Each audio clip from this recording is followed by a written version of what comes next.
can we go on and talk to people like they're human beings, like they're real people, and say, it's like one of the role plays we did. I think it was a private a training session I had with my clients and the deep, dark little secret is I learn so much from my clients every day that I talk to them. Nobody has a monopoly on all knowledge. And he said to me, Claude, I had somebody who was really beating me up. And he said, gee, why do you want to know all about my mortgage and everything? And that's really none of your business. And he really dumped on him. And he said, Claude, how do I handle like this guy who's all over me and everything? Anybody have a guess or a clue? Just come in with the smoother approach. Be more upfront with people. Yeah. Go ahead. Somebody dump on me. You play the role of the nasty prospect, Tim. Claude, this is, some personal financial information. I don't even know you. I'm not going to disclose all this. Yeah. You remind me of my wife on our honeymoon. The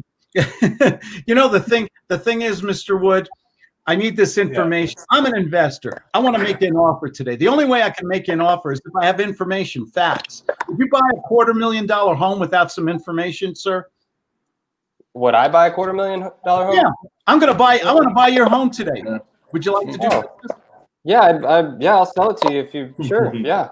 I'm going to need some personal information. I need that information because I have to decide what kind of offer to make you, cash offer or terms. So the more information I have, what is your equity position? What is your existing mortgage? You don't still have a mortgage, do you? I do, but why do my monthly payments matter for you if you're going to buy it? Because if I'm going to negotiate, maybe I'm going to take over your payments. And basically, I'll need to know what level of motivation you are. I want to make an offer to you to do a deal today. So from my point of view, the more information I have, the more offers I can make you. I can make you a lease purchase offer. I can make you a cash offer. But I represent a company that has investors besides myself, and we like to make a profit. So I hope you don't mind me being so straightforward. I can tell you the truth, or I can just sugarcoat everything. What would you like to? What would you prefer, sir? No, yeah, I appreciate you being upfront with me. I like to be upfront. What's the best price you could give me for us to do a cash deal today? Your house is worth what? $250,000? It's worth $250,000. The one down the street sold for $250,000, but mine has new toilet seats. So I think I can get at least $252,000. But there you go. What did your realtor say? You must have listed it for a realtor, and you're not in any particular rush, right? Well, I talked to a realtor, and they said maybe it could be sold within 4 months. I'm just looking for offers. There you go. I'm looking for someone who has a slight motivation, who either wants all cash now, okay, or wants full price and is willing to accept terms. Or neither of those would be comfortable for you to do a deal right now, would it? Well, I'm interested in cash. I just don't know how much. I mean, what's your offer for cash? I don't know. Off the role play. You see, I'm not being defensive. I'm being totally honest with you. I'm showing my cards to people. People even ask me, Claude, when you do an assignment, aren't you worried they're going to see what I show them? The original contract I did. I'm not ashamed of the deal I did. Well, gee, Claude, then they know how much you're going to make. You know what my answer is? So what? Yeah. So what? I don't care if they know how much I make. The point is, are they motivated? Are they enlightened enough to see the value of the deal I'm offering? Are they going to see the value of it? If I can get somebody into a home today that they can buy tomorrow with excellent owner finance terms, do they care if I make $25,000, $50,000 on that property? If I factor it all, I'm not ashamed of it. I go to an investor who's going to make $100,000, and I'll tell him that I'm going to make 25, but he's going to make 75. What's wrong with that? Nothing. I think maybe that's just me. I don't know. If anything, it shows that you're worth that, which is a turn on for people. What is the biggest turn on to people, socially or in business? You know what the biggest turn on is? Confidence. Confidence, baby. I like that, yeah. There's a difference between confidence and braggadocio, being a braggart or an intimidator. Andre, I didn't mean to cut you out here, man, as I know you got to leave. Is any of this helpful? No, yeah, it's definitely helpful. I'm always listening. Good for you, man. Time for a beer and a pretzel here. Yeah. Appreciate you. Take care. Take care. Have a great weekend. Safe weekend. Thank you. You too.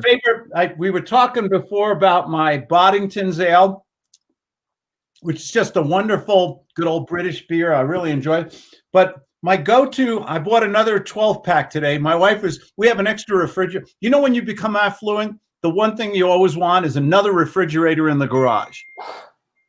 The best thing in the world. You know you've made it when you have an extra refrigerator in the garage just to hold your beer. Isn't that right, Felipe? Absolutely. My wife was actually nagging me that we need an extra refrigerator and a freezer for one of the things. Yeah, success is in direct proportion with the amount of barbecues you do on the weekend. That's for sure. Oh, yeah, good barbecue. Oh, yes, absolutely. So let's raise our glasses here. It's time for another sip, gentlemen. Absolutely. L'Haim. L'Haim. Yeah, sorry I was late because I was actually having a phenomenal conversation with Hugo. Actually, he's another licensee. You know, we were brainstorming what's to come on this quarter and really what like the beauty of what's his name of sales training. How can that set you free, especially during these times? You know, fills in the gaps for us that are in doing real estate deals. That's great. You know, that can make you money, but it's a roller coaster. When you have something to fill in those gaps, it really gives you that peace of mind, and you become affluent, like Claude said. Affluent to me is just let's talk about what can sales give you? I know everybody likes to talk about strategies and applications and marketing and all kinds of stuff. I like to talk about persuasion. How do you get another human being who doesn't know you, doesn't know anything about, how do you get them to like and trust you, to give you their hard-earned money, to sign a contract? How do you get them to do a deal on $1 million home and make a commitment in one phone call? And I mean that. One phone call, sometimes two, never three.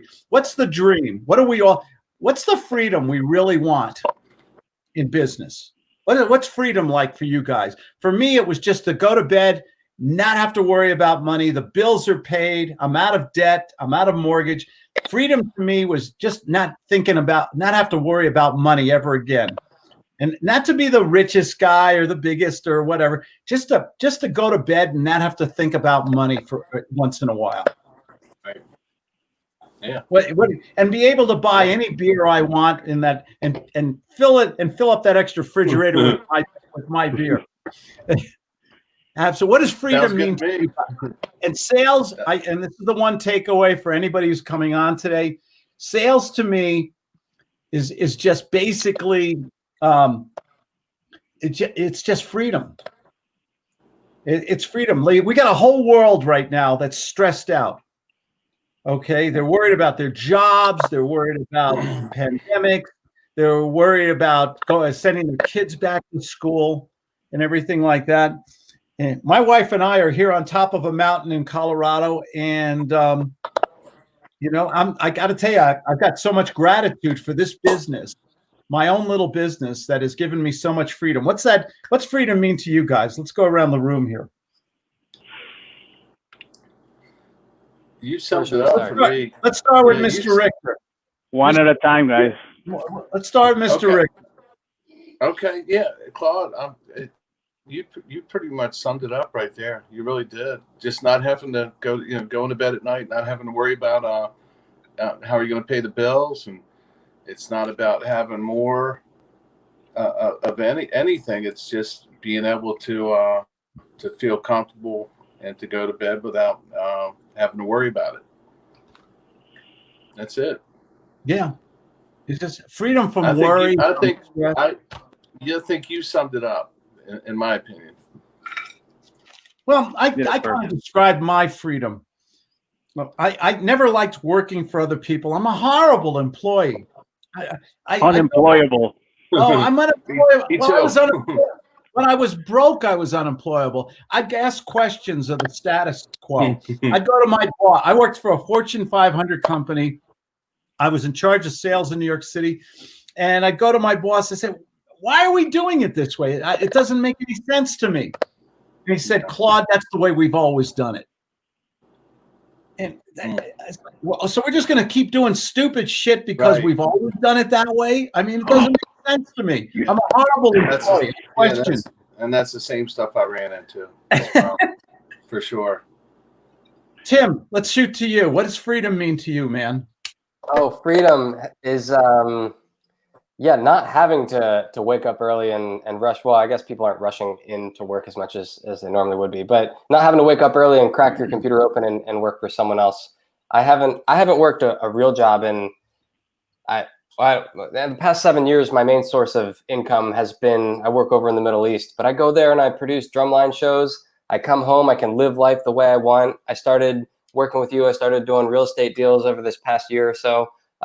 So that I don't have to go back to the Middle East, but I can if I want to. So I guess that's freedom, is being able to do what you want, when you want, and feeling. I know a lot of, we talk about guts and real estate and sales, and a lot of it is you just feel good about what you're doing and you're in control of your life. Just feeling good. How wonderful is it to feel euphoric, to feel good? Know that you're a man, you're taking care, and a woman. I'm not trying to be chauvinistic here. You're taking care of your family, your responsibilities. I knew I made it when my wife said to me recently, I really knew I made it. She said to me, our 20-year-old washing machine broke. And I said, honey, just call up the local store, just get a new one in here as soon as because you do a lot of laundry during a pandemic, as you know. Okay. And I said, just go buy something. I don't care what it costs. Just get the guy, offer the guy an extra $50, get him to deliver it here today. That's when I knew I made it. In the old days, when something big broke, what's that like in a household? Nightmare. Stressful. Oh shit, do we got to check the credit cards? Oh, I guess we won't take that vacation. Oh, we won't go out to dinner and visit mom and dad for Thanksgiving. Oh, we need a new... that stress because you got to steal from Peter to pay Paul, or whatever that expression is. When you don't have to do that anymore because you have control, just a little bit of control in life. Right. And I think sales gives you that. Agreed. Amen, brother. Yeah. What's freedom like for you, Felipe? That's a deep question, and great question, by the way. Thank you for bringing that up, because it's a great way to finish the week. Just let me just put it this way, guys. Just imagine for a moment that you wake up one day with more money than months, and not the other way around, and that you have the peace of mind that you can do. Like that. Peace of mind. 3 words. You can do whatever you want. You have, of course, the cushion that, if God forbid something happened for us that have kids, like that, we need to take care of any kind of a family emergency, or we want to invest or spend our time with our loved ones, or just doing stuff like going skiing, going to the beach, whatever, and that money's never going to be an issue for that. Just like the washer machine, but in general in life. Yeah. That's my definition of freedom. And I have to go, because actually my definition of freedom is downstairs waiting for me in the pool. The kids are gonna kill me if I stay here. I love this, but you're a good dad. You're a good dad. I'm gonna say this, guys. Freedom also, it means to have FU money. Being unemployable and be proud of it. It doesn't get as better as that. And the only vehicle for that, the only legal and ethical vehicle for that, is sales. Yeah. What is your favorite beer from Chile? Oof, there's one from a German brewer, love it, called Kunstmann. I'll definitely have some. I'll have one sent, so you can have a beer with Claude, with a Chilean beer one of these days. It's funny you said a German beer in Chile, South America. A lot of Germans immigrated to South America. Yeah, in the South Cone, there's a lot of them, guys. It was really good seeing you. I love these sessions, and let's stay in touch. Thank you, Claude. Thank you. You guys. Take care, Felipe. As most gringos say, huevos rancheros. Huevos rancheros. Have a good weekend. Take care. Adios, amigo. Vaya con Dios. Vaya con Dios. That's the right way to say it. Absolutely. Felipe is my. Oh, Warren has joined us. Let's try. Hey, Warren. Sorry, I didn't see you there, buddy. How you doing? I'm good. Thanks for joining us. What do you drink? What are you drinking there? Hold up your brewski. Hey, Warren. What is that? Oh, Japan. that's a Japanese beer. What are you drinking there? Hold up your brewski. Hey, Warren. Okay, You guys Jason, are correction here. Jason, I had to mute you, Jason. I'm getting that feedback again from you. Sorry, buddy. Okay, Jason, I had to mute you, Jason. I'm getting that feedback again from you. I'm getting a lot. Is that from you, Warren, also? Why am I getting so much feedback? Okay. It now got nice and quiet again. Let me unmute you, Warren. Why am I getting so much feedback? Warren, whatever you're doing there, I'm getting a reverb. I'm getting a repeat of everything I'm saying over there. So you might have more than one device open or a microphone or a Bluetooth going. So maybe it wasn't Jason. There we go. Now it's better. I love Japanese beer. Did you ever have a Kirin? Kirin Ichiban. I was gonna say that's my favorite Japanese beer. Kirin and the Chinese beer. I think that's The Chinese beer, Tsingtao. Kirin Ichiban. I was gonna say that's my favorite Japanese beer. Why am I getting? Oh man, I'm getting a repeat on everything here. Chinese beer, Tsingtao. Kirin Ichiban. I keep hearing a repeat through everything. Yeah, I'm gonna find out which one of you guys, for some reason, has more than one device on and everything. I'm gonna do you one by one here. I'm gonna unmute Jason. Okay, let's see if anything coming back. Okay, good. So it's not Jason. I don't think it's Tim. How you doing, Tim? no, you okay? Unmute yourself, Tim. Hey, yeah, I had mine muted. Okay, I've just it's got my fine. computer. Warren, whatever you've got over there, it's reverbing over the whole system. You probably have one of those Dell Hewlett Packard type computers, right? Let's try it one more time. You probably have one of those Dell Hewlett. Okay, it's you, Warren. If something is Bluetooth or something is repeating everything with a 10-second delay, when you get that fixed, let me know and I'll get you back on. For some reason, what were we talking about? What's the dream, and how do we get there? We were talking about freedom. Freedom, baby. Yep. Freedom to go and just say, I want to play with my kids. Freedom to not have to worry about. We ran my business from home. My wife was a nurse, and she was able, thanks to my lease purchase business in the early days, she was able to leave her job. She was able to homeschool my kids. Okay. We have one natural born kid. We have one we adopted from the Soviet Socialist state of Southern California. Okay. His name's David. He's about 2 feet taller than me now. So we got some tall genes in the Diamond family. And we lived from home. We educated from home. It was great. And it's still great. My kids are grown up and away from home, and they got good careers. I think about self-confidence that comes from sales and to be able to be a good communicator. I think that's the most important thing. So, Tim, you and I were talking a little bit about today, just to change the topic. Yeah, I ordered that book. I'm really excited. Which Invest in Debt. Yeah, I got it was $20, and shipping was $3. The website looked like it was 25 years old, but anyways. Yeah, it did. It was archaic. So it didn't tell me when it's going to come in, but I'm pumped. Well, the fact that he only charged $3 means it's book rate, which means you'll probably have to wait 1 to 3 weeks for it. Yeah. Well, that's fine. Absolutely. Invest in Debt was one of the best financial books I ever read. It was Jimmy Napier, must have wrote it 30-something years ago. And he basically said that in real estate or in business, you could be the bank. You could create notes. And you could create that notes for passive income. So say you do a deal, a real estate deal, you wholesale a contract. Let's say you sell it for 20,000, but the person only has 5,000. Now, for most people, that would be a deal killer, right? That would be a deal killer. But if you know how to create a note, and say you have somebody who wants to pay you, Curtis, are you on? I'm on, Claude. Okay, good. You got background noise, though. You got to mute yourself or something if you got background noise. Turn on your video. Turn on your camera, man.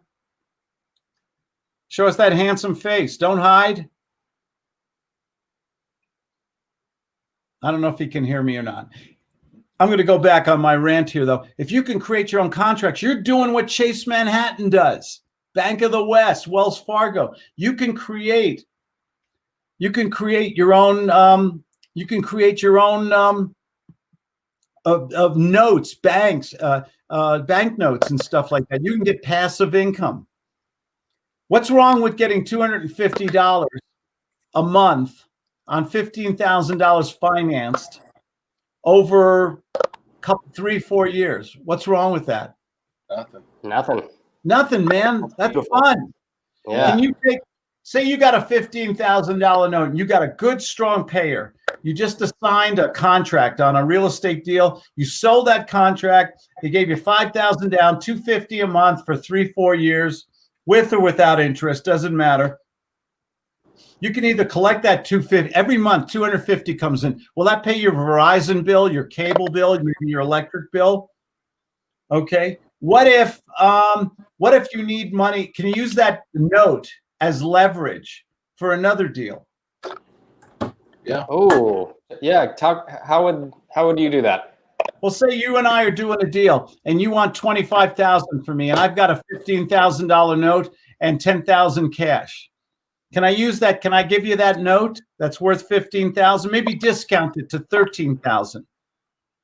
And I'll give you, say you want $20,000. I have $13,000 in cash and a $15,000 note. I can give you that note in lieu of cash, can't I? That's cool. And if I discount that note, it's really worth $15,000, but I sell you that note for $13,000. You just made another $2,000, didn't you? That's cool. That's the value you can offer in notes. What if it's a really you're not sure of the person you're selling the note to? You're not sure if they're going to pay that note. They're a little on the weak side. They don't have the best credit history in the world. You want to keep that note or you want to sell that note? Yeah, sell it off, sounds like. So if you have a $15,000 note and you want some cash today, you don't want to wait 3, 4, 5 years, or maybe this guy will go on the witness protection program. Could you sell me that note today? Sure. Could you take that $15,000 note and sell it to me for $10,000? Sure. Is that value for me as an investor? Yeah. And you get $10,000 today, and I get $15,000, and I get an extra $5,000 tomorrow, don't I? So this would just be a personal note that you would sell. How would that work? Do you assign it to someone? I could either keep it, assign it, or use it as leverage in another deal. So if I called you up, hey, Mr. Wood, the investor, how are you, sir? Hey, doing well. Good. How would Glad you like to hear from you. How would you like to make $5,000 today? Okay, you have my attention. What's up? I got a $15,000 note. I just got it 4 months ago. The guy pays like clockwork. Okay, it's part of a real estate deal I did. I need some cash for another deal I'm working on. Suppose I discounted this $15,000 note for $10,000. That wouldn't be of interest to you, would it? Maybe. What are the payments like on it? He's paying me $250 a month, so there's going to be another. He's going to be paying. I don't know the math here. Let's say 3 years. Okay. Yeah. So a $10,000 investment will yield you $15,000 over the next 36 months. Is that a good return? Isn't that better than Chase Manhattan on your savings account right now? Yeah, that's better. You know, on these deals, on those note deals, though, I really like to double my money if I can. Can't double your money. What do you mean, sir? If I send, I know how you work. You like money now. If I send you $7,500 right now, work for you? I didn't hear your offer, sir. I'm sorry. I said if I send you I said if I send you $7,500 right now, would that work for you? So you would give me $7,500 right now on this seasoned note today, right now, if I was willing to accept your offer. Is that what you're saying, sir? Yeah, if it's you said he pays on time. Sounds like a good investment. How long have you had the note with him? I've had it for 4 months. He's paying like clockwork. They have a good job. His credit is marginal, but it's okay. It's been real clean for the last 2 years. He's coming out of a bankruptcy from 3 years ago, but his good job, seasoned note, based on a real estate transaction I did. So they don't want any problems with their house. So I'm just to clarify, sir, you would give me that $7,500. Would that be on a credit card, a wire transfer? How would you do that note right now, sir? I would put that on a card. Oh, okay. Let me ask you something. I want 10,000. You want 7,500. How about we meet in the middle, 8,750? I really like to, on these notes, these smaller payments over time. I really like to double my money on those. Are you sure? 7,500. Sir, I'd like to be 6'2", but God made me 5'8". What are you going to do, right? Oh man, you're killing me, Claude. I'm not. No, I want to do business with you, sir. I really do. I'll be as honest as I can with you. I need the money for another deal right now, so I want to be as flexible as I can be with an investor. I dropped it $5,000 already, sir. Now you're asking me to drop it another 2,500. Yes. What's the best you could do? You come up a little, I'll go down a little. How's 8,000?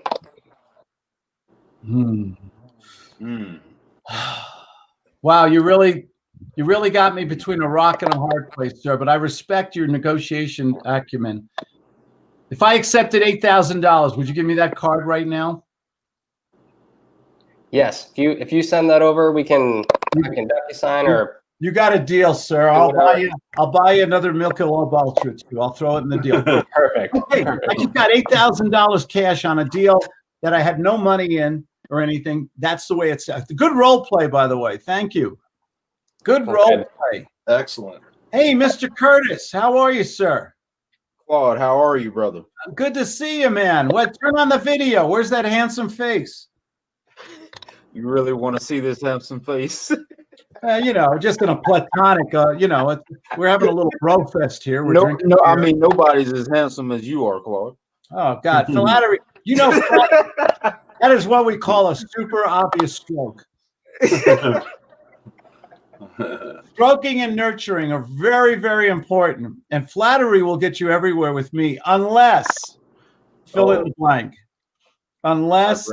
I don't know. It's super I'm one beer down, so super obvious. It's not sincere. Got to be real careful.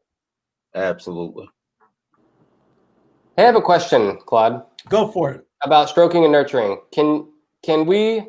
I feel like I understand the stroke. That's like just a friendly, genuine. We're being friends here. Sincere is the operative word. Okay. So yeah, sincere compliment. What can we do? Can you give us an example of a nurture and how that would be different than a stroke? Great question. Good question. A stroke is a sincere compliment.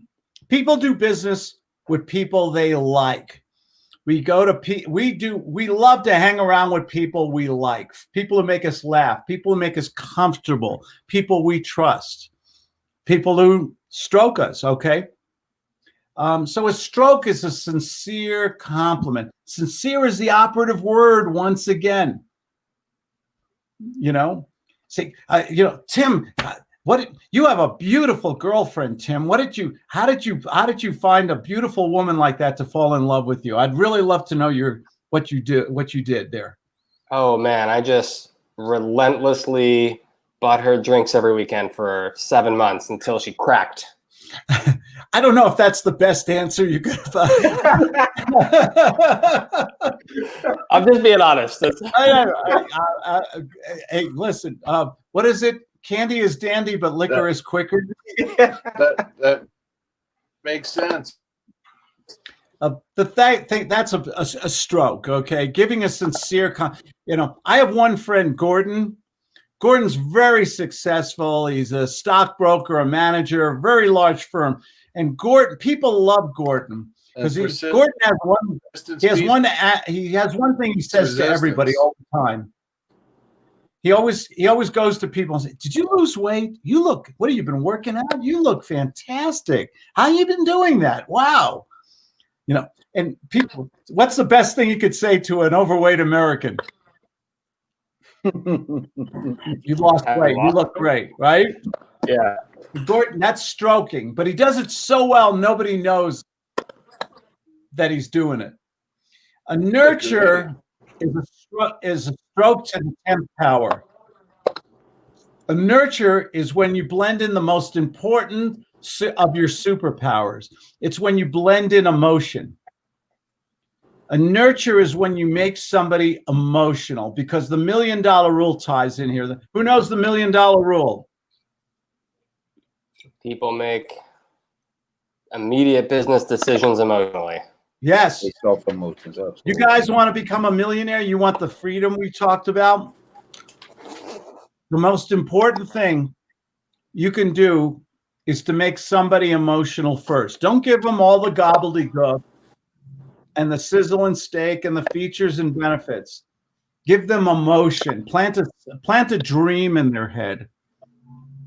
Okay. When you talk about real estate, what do? Oh, let me tell you about the bedrooms, the view, the square footage. Absolutely. A great homeowner association. That's intellectual gobbledygook. Okay. Why does somebody buy a home? What makes somebody say yes right away? They would feel proud of it. Yeah, it's where they see themselves with their family. They're going to make happy memories there, regardless of the square footage. Oh, what's a happy memory? That's that. Now you understand nurturing. Give me a happy memory. Now you understand nurturing. Go ahead. What was it? Felipe, right? He was just on a few minutes ago. Sure. That will be a happy memory for him tomorrow. He's out in the pool with his kids, just enjoying being able to have a good time with his family and knowing he can provide for them. Okay, but now I got to push you a little harder here. Okay. Nurturing is where you tell a story, you use the word imagine, you plant a dream in their head, and you use the 5 senses.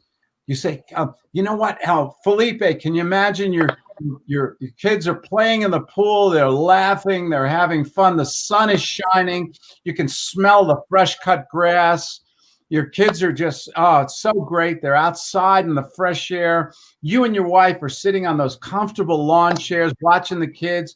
You're tending to the barbecue. The steaks are sizzling, baby, with the onions and the mushrooms on them, and the eggplant. And I love the eggplant on the grill. Have you ever had egg? Little butter, a little salt and pepper. That's all. Oh my God, it's the best to end. Or yellow squash. Oh, On the grill. My wife turned me on to yellow squash. Can you smell that? It's grilling there with the green peppers and the onions and the steak. Big, beautiful, juicy steaks, or tofu if that's your, desire right now. I want to be fair to my vegan friends. Okay. And everybody gets out of the pool. You dry off the kids. You go inside. You have a wonderful meal. You open up a beautiful bottle of California wine and everything. Then the kids go to bed in their own bedrooms. The house is quiet. You turn on the fire, the gas fireplace. You and your sweetheart snuggle in front of that fire while sipping a little brandy or something. I don't know if that's important to you, Tim or Felipe. that's great. Sounds amazing. That's nurturing. What's the difference? Now tell me the difference. I demonstrated both. One's a compliment. And one is where you paint a picture and you make it very emotional. Wow. Yeah. I mean, I saw myself there when you said it. Did you see how many guys heard the kids giggling and laughing? I saw it. Absolutely. You saw it. Didn't you see it? How about the fresh cut? I love the smell of fresh cut grass. There. I mean, you're even hearing the lawnmowers in the background. It's You're crazy. hearing the lawnmower in the back. How about the steaks and the green peppers and the onions Absolutely. sizzling on the grill with the butter melting over it? Did you see? That's crazy. I'm salivating, man, and I'm okay. That's crazy. That's crazy. It's a big difference. When you become a master of nurturing, nurturing is a form of what Milton Erickson what I think Milton Erickson would call conversational hypnosis. It's planting a thought, a suggestion in someone else's head that they can visualize. Wow. You know, I used to get bored in school all the time. I found when a teacher just goes on and on and on, I just daydream. When you daydream, is that picture in your mind? Absolutely not. It's not? I mean, it wasn't in my mind. My mind was off somewhere else. But when you said what you just said, I pictured every single second of it. Did you guys ever have a dream? Do dreams feel real sometimes? They do. They do. Your brain, your mind does not know the difference between dreaming and reality. Did you ever wake up and you're like yelling or screaming or sweating or nervous and you're breathing hard? Why is that? That's crazy because it feels real. It feels real. Your brain does not know the difference between fantasy and reality sometimes. Do you think we can put that in somebody else's mind? Absolutely. Like wow. Deception. Have you ever That's lost crazy. yourself in a movie? You're watching a movie and or reading a book and you lost awareness of time. Wow, did you ever have an hour disappear on you? Oh my God, where did that hour go? Wow. Wow. Did you ever have that? Did you ever lose an hour? Wow. It's the scariest when you're driving. Yeah. You just, What do they call that, Tim? Absolutely, Tim. I've had that. That's crazy. yeah. I didn't know there was a term for it. I think it's daydreaming. called white line hypnosis or something like that. Okay. Good. Yeah. It's not just me. Look, oh wow, we got a superstar just came on here. Wow, we have Mr. Cash Offer. That's awesome. There we go, Mr. Cash Offer. How are you, sir? I'm great. How are you guys? I'm doing good. Awesome. It looks a little Awesome. foggy or misty where you are there. I know it's my camera on my MacBook, so I need to get it fixed. It's need the to get it smoke from fixed. the grill, Claude. All the money you make, you got a broken camera? Yeah, I just sent it off and it came back broke. So Oh my goodness. yeah. When we talk about success, we're talking about Mr. Cash Offer here. Chris, tell the guys. I don't know if Chris is one of our mentees. He's on occasionally we have a guest appearance with him on the Monday group call. Chris is home with a new baby, working from home every day. That's awesome. Tell us your success story, Chris. What's freedom like for you? Well, freedom for me my vision of that has always been financial freedom. And, simply put, having your assets pay your expenses or have your income exceed your expenses. And for me, that's why I got into real estate. For me, that's why I started, doing what I do. And I wanted that financial freedom so that I can venture off and do other things that were important to me, like study, research, build other businesses, travel, experience other cultures, and etc. That's awesome, Chris. Chris, how old's your baby now? It's a year old? No, she's actually 2. She's 2. Okay, it goes fast, doesn't it? Yeah. And she's how important? You don't have to answer this question, but I think you will. How important is it for you to be in those first 2 years of your lovely daughter's life? Oh, it's probably one of the most important things that I've ever done or has ever happened to me in my life. I wanted to be a major part and still, play a major role even beyond this.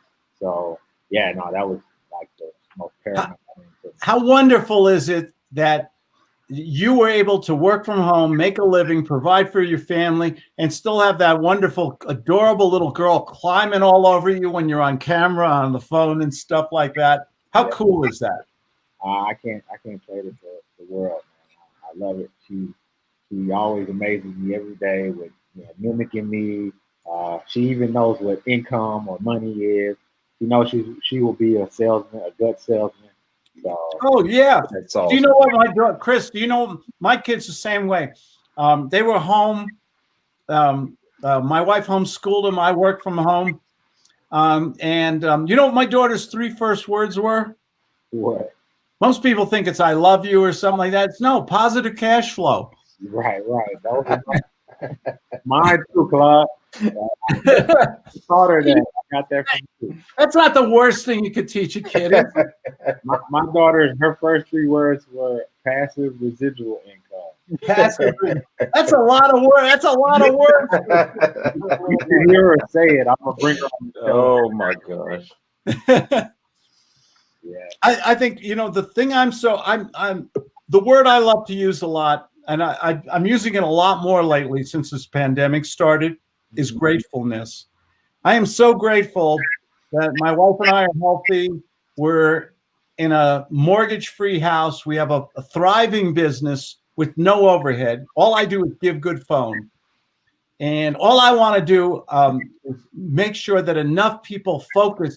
I don't think enough people are focusing on the sales stuff that I love to talk about. We've been talking about persuasion. Tim was just talking about the difference of stroking and nurturing. Yeah. Getting on that phone and talking to people. How important is a skill is that for you running your business, Chris? Man, that skill set in itself. I always felt like I was good with sales, but when you became my mentor and I really dug in, Thank you. I'm going to really study Claude. Man, that has basically just catapulted me into another realm of business for myself. That's great. Yeah. That's great. I closed the deal today over the phone. You're bragging again. Yeah, There he goes. Nice show. I think it's important. That's awesome. I give you that respect because you've really thank you. grown tremendous. How much did you make? Today, I just got it under contract. It's none of your business, Claude. I tried to be one call close, Chris, but it took me two calls. And two whole phone calls. It's okay, Chris. It's okay. It's all right. I got it under contract for $65,000 in Georgia, and I already have a potential buyer for $84,000. I'll split it with the guy who's doing the legwork and going to see the property in Atlanta, but roughly about $9,000 to $10,000. How do you sleep? How do you sleep? Round of applause. That's awesome. $9,000 on a Friday. How good? Tell me how good that feels. And remember, this is a family show. It's that goes into your daughter's college fund. That's right. 529. There you go. She is going right in the trust. Absolutely. How good does that feel when you go to your wife and say, "Sweetie, was a good day"? Yeah, let's go. Say that to me today. I did. You did? Yeah, I gave you. I don't remember that. We made money today. What? Huh? What? Thank you for the drink, honey. You're welcome. All right. You know what the definition of a good marriage? When your wife brings you, after consuming a beer, she brings you a Grey Goose on the rocks. That's awesome. Gentlemen, this is as good as it gets. Yes, sir. Yes, sir. No, I play with my wife, and sometimes I get on her nerves because I'm always trying to role play. But That's marriage. You're supposed to get on each other's nerves. It's when you love each other a little bit more than you irritate each other. Yeah, no, absolutely. Especially with a pandemic when you're home all the time. Used to have a little apart time. Do we remember apart time? Mm-hmm. Where we were busy, we're running, working, picking up kids, going to restaurants, meeting people, coffee, looking at houses. Now we're at friggin' home all so much. Yeah, man, it's stressful. I'm gonna make a positive prediction. I think we're before the end of this year, things are going to get a lot better. Okay, awesome. I can see that. I gotta believe that this is, man. Has this been in terms of years, has 2020 been one of the worst years ever? Yes, this is like 9/11 almost. It's different from 9/11. That's an interesting statement. 9/11 was shocking. It was depressing. It was scary. I mean, we all remember it. It was like, what's going on here? We haven't been attacked since Pearl Harbor. What is going on? Right. It was a horror story and everything. And you know what? There was some good that came out of 9/11. Do you remember how the country, as opposed to today, when George Bush went there and there was a flag behind him and said, we're gonna come together, we're gonna be better, we're gonna get these bastards. And do you remember that moment when George Bush went on the camera and we were looking for leadership? Forget about politics. We came together as a country. Yes. And I think we need to get back to that. I'm not going to get political. I don't. But I think we have more in common than we do divisively, you know? I agree. Claude, I got a question. Go for it. And I want Tim and Chris to kind of, chime in on this as well. You got a lot of quote gurus out there. Well, Everything's about the CRM, everything's about automation, everything's about, getting away from really getting on the phones, with the customer. When I picked up the phone with you, Claude, I had watched so many YouTube videos that when you said hello, it was like you were a friend. I knew you already. But when you're cold calling somebody, it's kind of like that's what makes that phone that cactus. But every guru out here is pushing a CRM. I mean, what do you feel about the automation versus, doing that attraction marketing and getting warm calls in versus making cold calls out? It's a great question. Go ahead, Chris. Can I say something to that first? Sure. I appreciate it. Thank you. So, and I don't see screen names, so I don't know. I don't want to get it wrong when I address. No, Curtis, brother. Curtis. Okay, great. Curtis, I think the phone is your foundation. If we're talking about in building anything, especially when it's in regards to business, I think the phone skills and your salesmanship skills is the foundation of your success. Now, components to building on top of that are automation and scaling, and you can add that in at a later date. But I think for you to succeed, you want to first be good on the phone, and then and then if you want to scale up after that, if that's what you envision, then easily implementing automation and VAs and CRMs and things like that will be easy for you because you've already mastered a specific skill set that already will give you success in itself. Now you're just basically scaling on top of that success. I hope that answer helps you. I'm going to disagree with one word you said. You said you have to be good on the phone. I think you need to be superb on the phone. Absolutely. Okay. I think you need to be just and practice and work. So if one thing you focus on intensely is to get on that phone and understand the psychology, the empathy, all the things we talked about. Tim brought up stroking and nurturing. I love to talk about redirection, reverse psychology, and using a system. And if you can study what makes people say yes, and if you could learn the right words, the right stories, and you have a good product or service to sell, and you speak emphatically to people, my God, money will never be an issue in your life again. Never. But let's go to Curtis's question. Was basically marketing. It sounded. What do you want to? Okay, so do you want to start a build? To me, we talked about freedom earlier. All I wanted to do was pay the cable bill. Okay. Right. I just wanted to make, in the beginning of my business, I just wanted that extra $1,000 a month. And this is going back in the Stone Age, guys. That extra 1,000 would help us with a little, just when we have more month than money and everything. And we just wanted that extra 1,000. And so I could think big, but but I wanted to keep my business small. When I say small, I mean personable, high accountability, excellent customer service, talk to people, bust my ass, making phone calls directly to people, keeping my overhead low, my marketing costs low. I have control of those things. But what a lot of people want to do is start their business like your Microsoft already. Use other people, hire employees, spend a lot of money on marketing and everything. And to me, I didn't want to go into the red before I was in the black. I wanted to make, all I wanted to make was that $1,000, but I didn't want to spend 20,000 to get to that 1,000 profit. I didn't have that kind of money then.